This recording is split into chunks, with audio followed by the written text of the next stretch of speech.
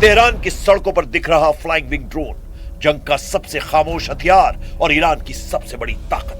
ऐसे ड्रोन लंबी दूरी तक उड़ान भरते हैं और टारगेट पर सटीक निशाना लगाते हैं। यूक्रेन से जंग में रूस ने ईरान के इसी ड्रोन का इस्तेमाल कर बड़ी तबाही मचाई थी। अब सवाल यह है कि ईरान ने ये ड्रोन सिर्फ ताकत दिखाने के लिए लगाए हैं या उसके मिलिट्री ऑपरेशन की तैयारी का हिस्सा हैं।